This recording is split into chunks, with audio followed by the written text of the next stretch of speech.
Ladies and gentlemen, Dave Chappelle.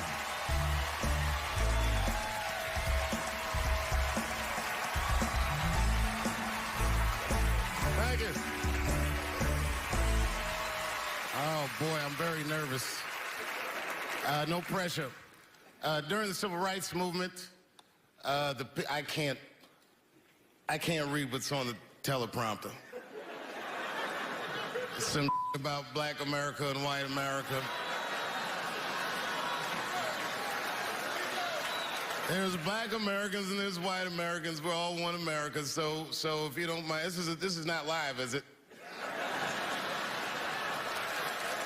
I imagine whatever I say, you could just edit it out. Let's try it a few ways. Lou, are you in the booth? I am. All right, good.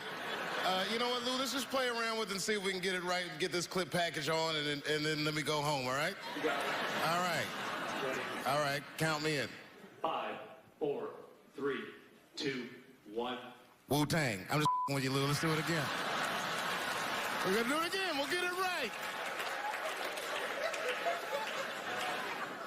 Here we go, Dave. 5, 4, 3, 2. You know, when I was a comedian starting out in Washington, D.C., right here in this city, 1988, I'll never forget this. It was a comedy club owner that banned profanity from his comedy club. He said it offended his audience, and this was a cause of major concern for all the comedians in the circuit. And we all called a meeting, and we had the owners come, and it was the club owners, and it was the comedians. It was the classic labor dispute. The club owners laid out their case. There cannot be profanity in these clubs because that offends people. And there's a comedian who's still a good friend of mine to this day. He lives right here in Washington, D.C. He stood up and he said, he's black, I should tell you, because it's important to the story. He says, I use profanity because I live a profane lifestyle. He says, I don't have an insect infestation in my house. I have roaches.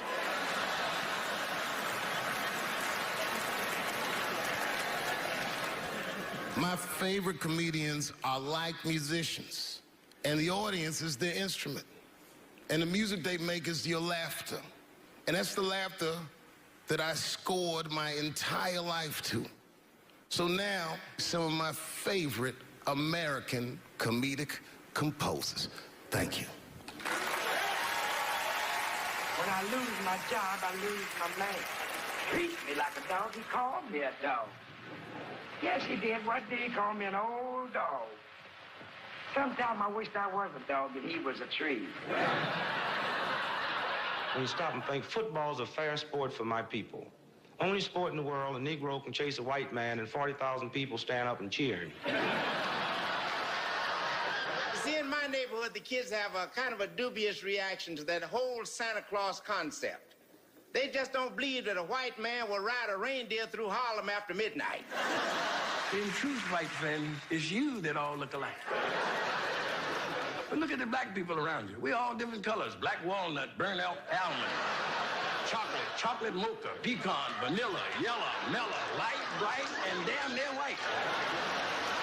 We come from the first people on the earth. You know, the first people on the earth were black people. We the first people had thought, right? We was the first one to say, where am I? And how do you get to Detroit? I think maybe like 30 years ago, there was a woman that wanted to sing, and a black lady that sang opera, that wanted to sing, what was her name? Mary Anderson, and this place was like segregated and they couldn't sing there. And here we are, like not even 50 years later, a 22-year-old black man on stage getting paid to hold his God bless America. I gotta go now. Y'all take it easy. Bye-bye.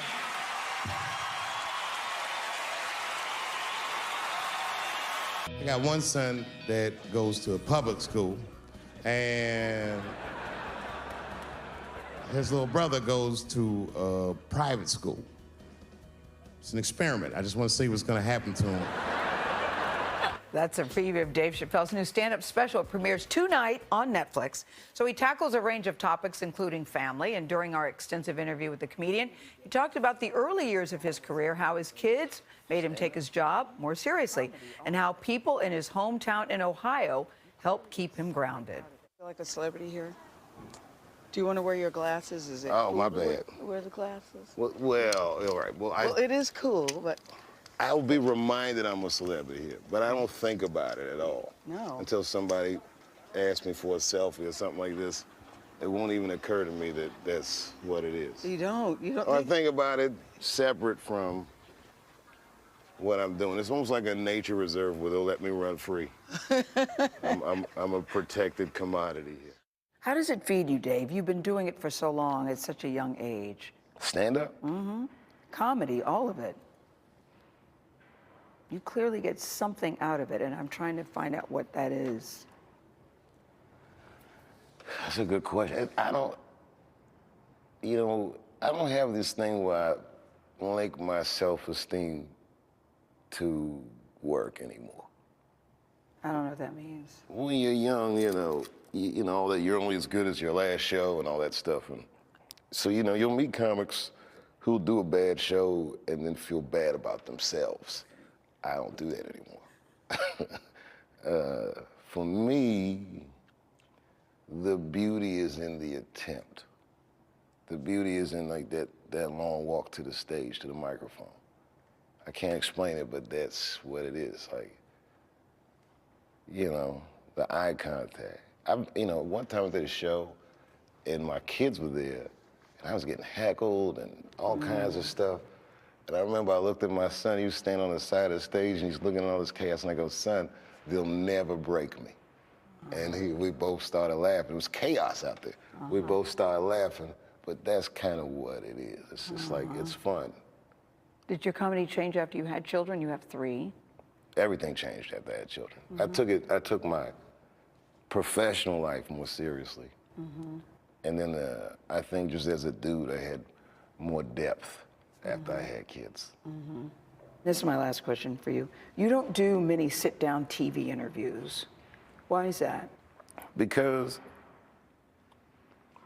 so much of an answer depends on how you feel any given day, but it lives forever. That your opinions about things can change, your view of yourself can change, and yet this is on a permanent record.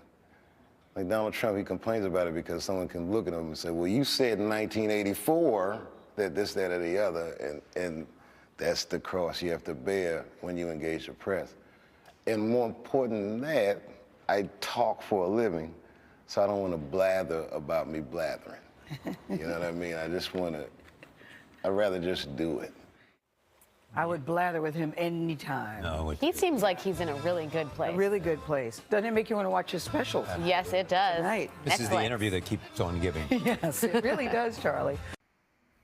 It is very, very important to really celebrate people because there was this popular statement which says that if you want to be like somebody, appreciate that person. If you want to attract something, say good things about that thing. But if you don't want to attract something, don't say good things about it. One way for us to attract good things, or one way for us to attract things is to say good things about a thing. Like you see how Dave Chappelle is, he goes about celebrating astonishing comedians, right? From Chappelle to Eddie Murphy to the rest, And you also see former President Barack Obama to really, really appreciating and celebrating them. It really shows you how in life, whatever thing you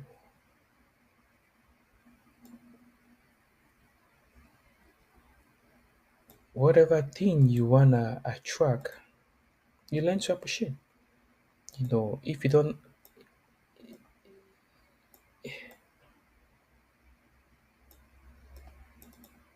If you don't appreciate that thing, you won't attract it.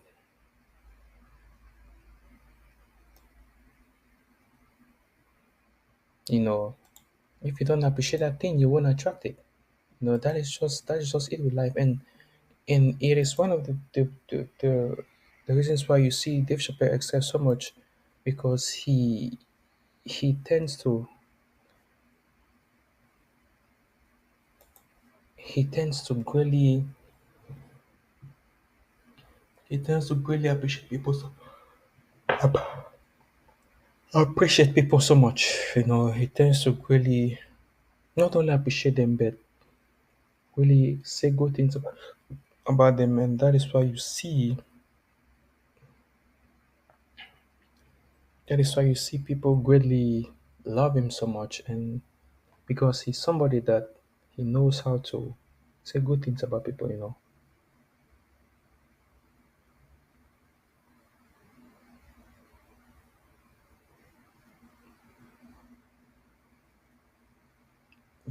It is very, very important to really appreciate people.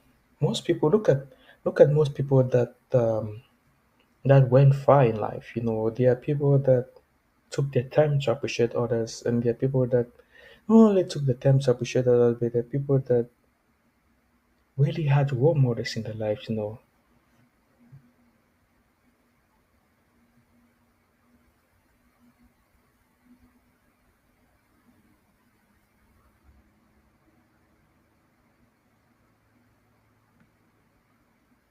So I can say it is very, very important to appreciate people. It is very, very important to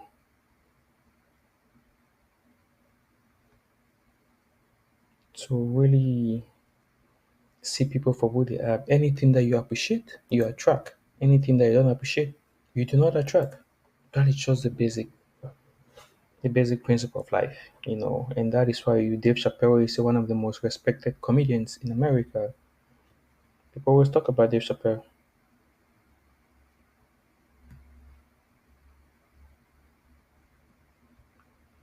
So he's somebody that I've followed for a while.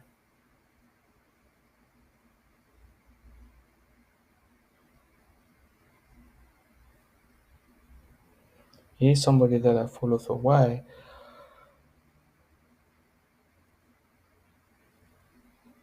and he's someone that greatly appreciate people so much. You know, Even Cat Williams too. They're all great.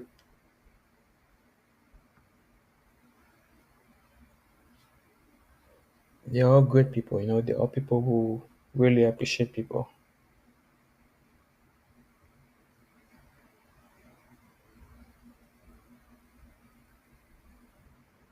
They're all people who really appreciate people.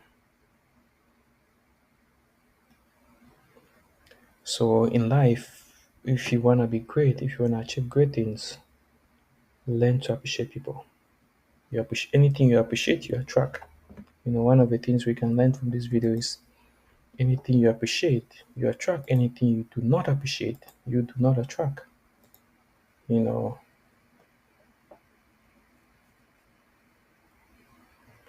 Anything you do not appreciate, you do not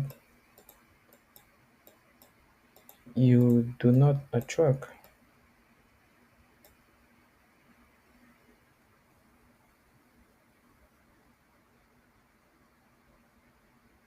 Anything you do not appreciate, you do not attract. That is just part of the nouns, and that is how life is. Anything you appreciate, you attract. Anything you do not appreciate, you do not attract. Thank you, everyone, and wish you all good luck.